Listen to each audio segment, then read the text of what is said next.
تعرفكم ازاي تاخد تأشيرة بريطانيا بعد 21 يوم بالظبط وبطريقة مضمونة وبنسبة 100% ولمدة 6 شهور وبخطوات بسيطة، وازاي ان انت تتجنب الرفض لما تيجي تقدم طبعا على التأشيرة ديت. يعني لو انت عايز تسافر بريطانيا وبتدور على تأشيرة سهلة، اعرفك ازاي ان انت تاخد تأشيرة بريطانيا. هي التأشيرة السياحية اللي مدتها 6 شهور، وايه هي الخطوات بتاعها وتمن التأشيرة، وازاي ان انت تتجنب تاخد رفض بالظبط، وايه اهم ورقة لما تيجي تملى الملف بتاع التأشيرة ديت. بس يا ريت الناس ما تنساناش طبعا بالاشتراك وتفعل الجرس عشان يوصلها معانا كل جديد.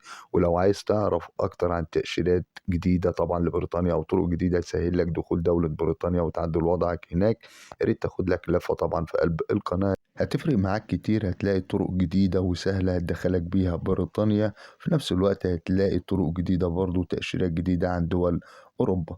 مساء الخير يا شباب وكل سنة وانتم طيبين. النهاردة هنتكلم عن تأشيرة بريطانيا السياحية، ودي تعتبر أسهل تأشيرة بتسمح لك إن أنت طبعا تدخل بريطانيا لمدة 6 شهور، وتقدر تدور طبعا على شغل هناك براحتك، يعني تاخد إقامة عمل، وبرضه تقدر إن أنت تتجوز هناك. برضه بتسمح لك إن أنت تقدر تتجوز هناك وتاخد إقامة جواز، وبتسمح لك إن أنت تقدر تقدم من خلالها لجوء، وبرضه هتقدر تاخد إقامة لجوء برضه يا جماعة، وتقدر تحولها لإقامة دراسة. عشان كده حبيت أكلمكم عن التأشيرة ديت وإزاي إن أنت تقدم عليها، لأنها تفتح لك كذا طريقة وكذا باب إن أنت تقدر تاخد إقامة في قلب بريطانيا، سواء بقى إقامة عمل أو لجوء أو إن أنت تتجوز هناك أو إن أنت حتى تدخل جامعة، يعني تكمل دراستك هناك في قلب البلد.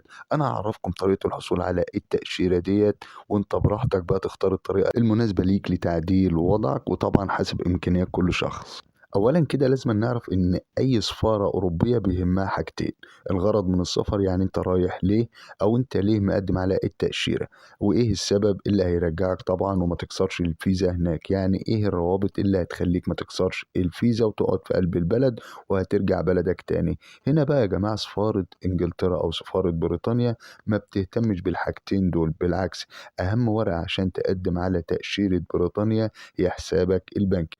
يعني سفارة انجلترا بتهتم بأهم ورقة وهي حسابك البنكي، فيه قد ايه، مصادر الدخل بتاعتك جاية منين، هل عندك وظيفة، عندك مشروع. طبعا كل ده هنوضحه بالتفصيل.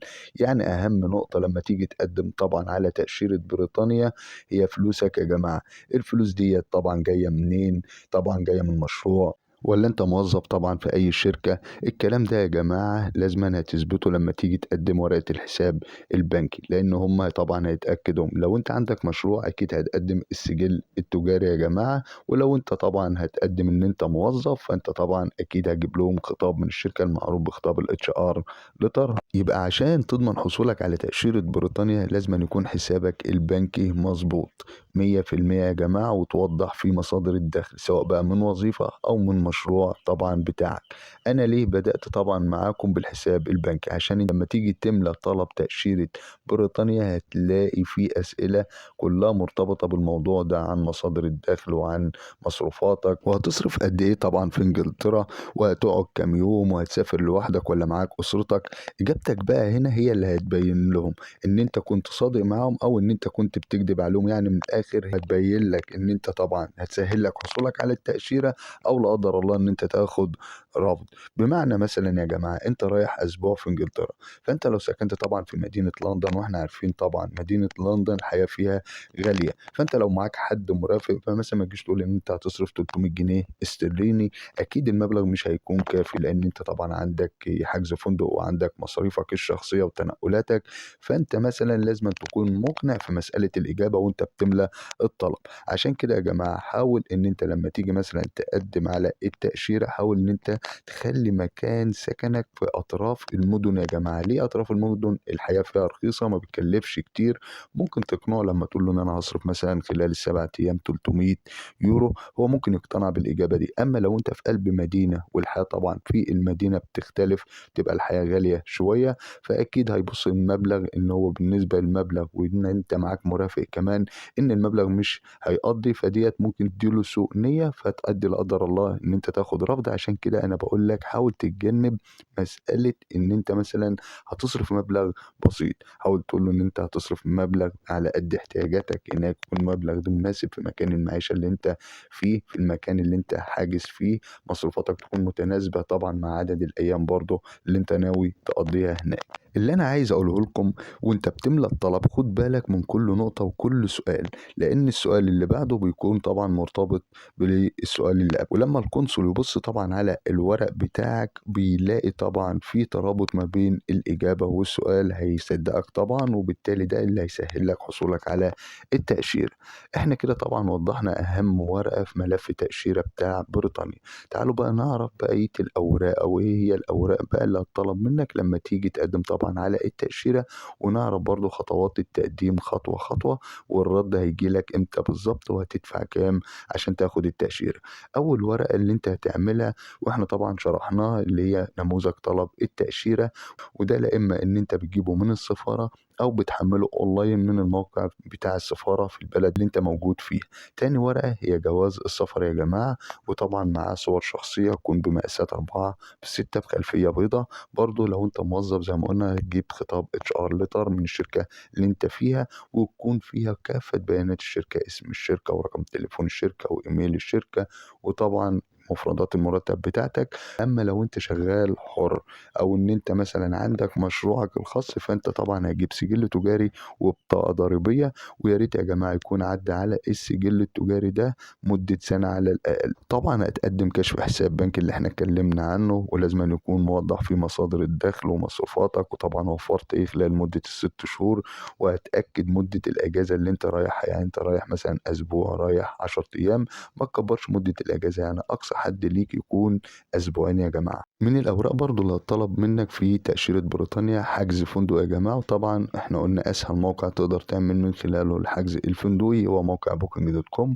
تذاكر طيران يا جماعه ذهاب وعوده، ويا ريت يا جماعه الناس تاخد بالها من مساله العوده، لازم أن تكون العوده بعد مده الاجازه اللي انت مقدمها. يعني انت رايح 7 ايام تكون العوده بعد 7 ايام، 10 ايام تكون العوده بعد 10 ايام بالظبط. صحيح التاشيره مدتها 6 شهور، بس لما تدخل البلد، يعني اول ما تدخل البلد هناك في قلب انجلترا ما تلتزمش بقى بالعودة، اقعد ال6 شهور هناك وعدل وضعك عادي.